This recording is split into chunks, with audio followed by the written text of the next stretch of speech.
notes for my February 2025 reading of The Best Place to Work by Ron Friedman.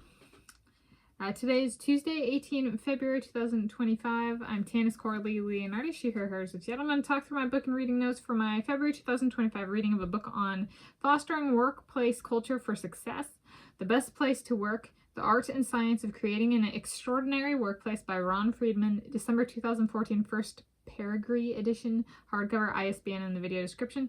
I started the book on Thursday, 13 February 2025 and finished the book on Tuesday, 18 February 2025. It's 334 pages, including the About the Author section. It took me 6 days, 50 pages Thursday, 70 pages Friday, 30 pages Saturday, 30 pages Sunday, 20 pages Monday, 134 pages Tuesday today. And so it's a book, it's a full page text. It does have kind of subsections within the chapter. It's the name of the book with even page numbers, and then name of the chapter with odd page numbers. It was good. It provided a diversity of kind of takes on the workplace, with kind of the central focus being psychology of the worker themselves, and then interpersonal dynamics, both in the workplace and in the hiring process, such as interviewing. And I would say, as a general note, per my life experiences, a number of the angles pushed in this book I have found to be opposite in the workplace/social settings that I have worked in. So I actually give the book a 2 out of 5. It's good to get kind of a different perspectives.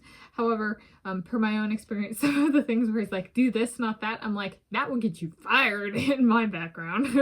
Right, so like in research and science/mathematics, there's some stuff where it came through and I was like, that would get you a no-no and lose you all your friends and like stuff like that, and get you like shunned socially if you did that. So it was kind of keeping in mind that the authors, that's not their background. So there was a bit of, some of it was just so opposite of what I've experienced that I was like, straightforward for me, but for other people it might not be. And then there were 2 things I marked.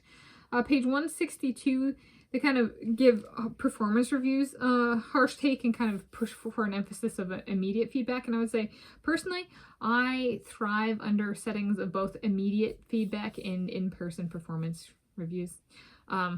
I think it's healthy to evaluate oneself and have somebody who's paying attention and cares enough to kind of actually sit down and go through what the past year has been and what are the standards, and then kind of how's one measured up at the year time frame, because immediate feedback can be part of it as well.